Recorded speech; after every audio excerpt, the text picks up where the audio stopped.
সকল সাংবাদিক হত্যার বিচার, সাইবার সিকিউরিটি আইন সহ গণমাধ্যমের স্বাধীনতা বিরোধী সকল কালাকানুন বাতিলের দাবি জানিয়েছেন সাংবাদিকদের বিভিন্ন সংগঠনের নেতারা।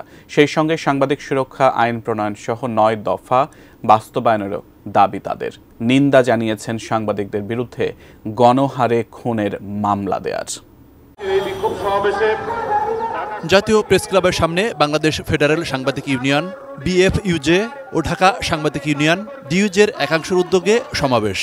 এতে অংশ নিয়ে সাংবাদিক নেতারা বলেন, স্বৈরাচারী সরকারের আমলে ছিল না গণমাধ্যমের স্বাধীনতা, বন্ধ করে দেওয়া হয় কয়েকটি পত্রিকা ও টেলিভিশন। নতুন করে আর যাতে সাংবাদিকরা নির্যাতনের শিকার না হয় সে দাবি জানান তারা। আমাদের কালাকানুন যেন রোধ করা হয়, সাগররুনির প্রকৃত খুনিদেরকে যেন চিহ্নিত করা হয় এবং তাদের দৃষ্টান্তমূলক শাস্তি দেওয়া হয়। আপনারা জানেন যে একটা অন্তর্বর্তী সরকার একটা ছাত্র জনতার সর্বপ্লাবী একটা অভ্যুত্থানের ফলে এখন দেশ চালাচ্ছে। তারা একটা সংস্কারের কাজ করছে।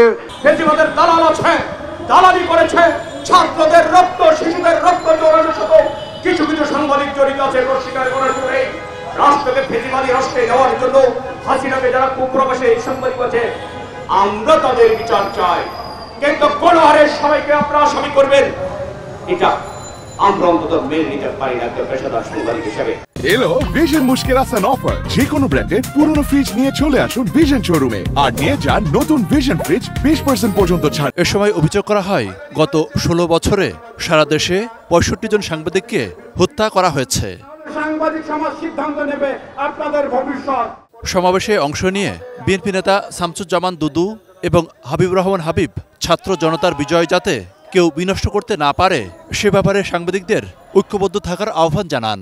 সরকারকে বলবো, আইন কালাকানুন এখনো আছে, এই সমস্ত কালাকানুন বন্ধ করে একটা আগামী দিনের সুস্থ গ্রহণযোগ্য আইন করার জন্য যারা গণধিকৃত তাদের যত চেষ্টাই করেন ওরা আসবে না, ওদের দরকারও নয়। আমাদেরকে দেশনায়ক তারেক রহমান, দেশনেত্রী বেগম খালেদা জিয়ার নেতৃত্বে যতক্ষণ পর্যন্ত এখানে জনগণের সরকার আমরা প্রতিষ্ঠা করতে না পারবো, নেতা জনাব তারেক রহমান বলেছে গণতান্ত্রিক আন্দোলন ততক্ষণ পর্যন্ত বন্ধ যাবে না। মনিরুল ইসলাম মিন্টু, এটি নিউজ, ঢাকা।